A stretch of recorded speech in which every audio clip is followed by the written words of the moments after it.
প্রিয় দর্শক, আজকে সারাদিন ঝিনাইদহে যে ঘটনা ঘটে গেল, সেই ঘটনা আসলে কি? আমরা কয়েকদিন থেকেই দেখতে পাচ্ছিলাম যে নাসিরুদ্দিন পাটোয়ারি এই ধরনের একটা ঘটনা ক্রিয়েট করার জন্য অনেক চেষ্টা করেছে।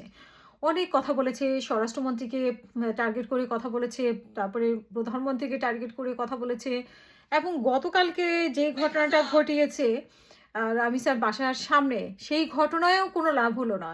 মানে সেভাবে পুলিশ ধরপাকড় করল না, কোনো সিনক্রেট ক্রিয়েট করতে পারল না।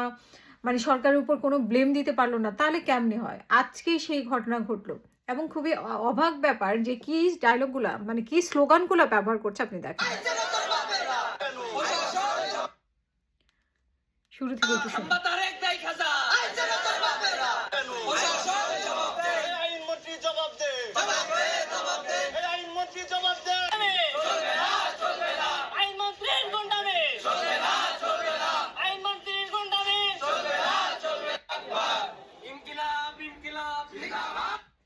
এই যে তার পাশে ছেলেরা মানে কত আর বয়স হবে? কত বয়স হবে? ২২, ২০ অথবা ২৫ এরকম বয়সে ছেলেদেরকে সে কি শিক্ষা দিচ্ছে? তার পাশে থেকে এই স্লোগানগুলো দিচ্ছে। আইসেরে তোর বাবারা, মানে খাম্বা তারেক দেখা যা আইসেরে তোর বাবারা। মানে খাম্বা তারেকের বাবা তারা। মানে একটা মানে সরকারকে বিরক্ত করার, মানে সরকার তাদের গায়ে হাত দেয় না কেন? মানে সরকার কেন এদেরকে অ্যারেস্ট করে না বা এদের উপর কোনো সিনক্রেট করে না? এটার জন্য আসলে তারা চেষ্টা করা আমার মনে হয়। মানে সরকারকে কোনোভাবেই উত্তপ্ত করতে পারতেছে না। তো অনেক চেষ্টা করেছি নির্বাচনের পরে, কোনোভাবেই সফল হয়নি। কিন্তু আজকে এই ধরনের ঘটনা আমার মনে হয় যে আমি জানি না এখনো সিওর, বাট আমার মনে হয় যে এটা একটা সাজানো ঘটনাও হতে পারে। কিন্তু এর আগের ঘটনাও তো ঘটিয়েছিল। যে ডিম মারে যে ঘটনা ঘটিয়েছিল সেটাও তো সাজানো ঘটনা ছিল।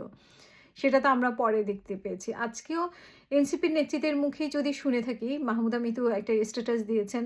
সেখানে বলেছেন যে ছাত্রদলের নেতারা অস্ত্র নিয়ে এসেছে নাসিরুদ্দিন পাটোয়ারিকে মারতে। তারপরে সেখানে আ স্ক্রিনশট মানে সেখানে কমেন্ট বক্সে দেখা গেছে যে অন্য কেউ বলছে যে, "এটা ডিলিট করেন। এটা হচ্ছে যে বৈষম্য বিরোধী ছাত্র।" মানে বা এনসিপির ছাত্ররা।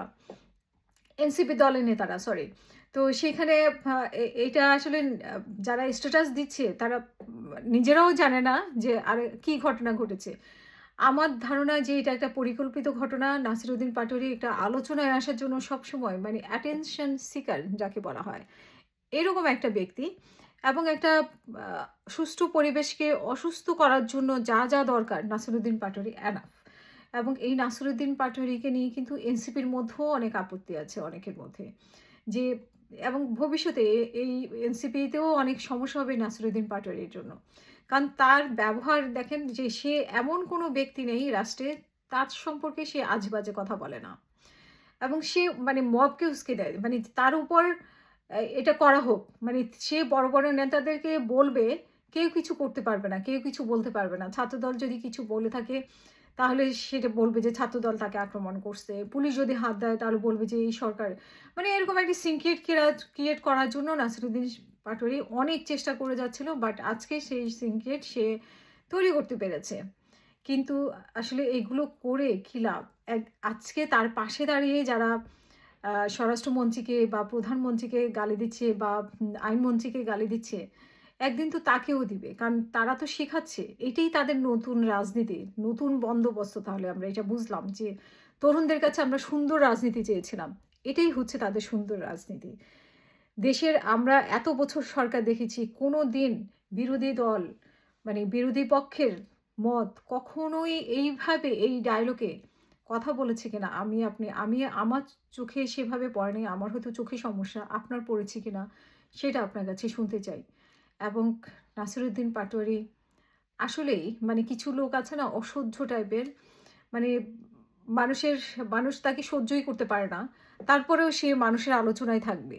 সেরকম একটা মানে আপনি পরিবারের মধ্যে দেখবেন, সমাজের মধ্যে দেখবেন এরকম কিছু মানুষ থাকে যে যাদেরকে আসলে সহ্য করতে চায় না। তাদের কথাও শুনতে চায় না, তাদের আশেপাশে যেতে চায় না।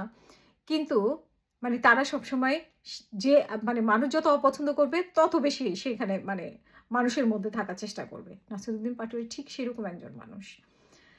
তো তার উপর ডিম মারা হয়েছে, মামলা নেওয়া হয়েছে কি হয়নি। আমি চাই যে সেটাও তদন্ত হোক, সুষ্ঠু তদন্ত হোক। আমরা সেটাও জানতে চাই যে আসলে ঘটনাটা কি হয়েছে।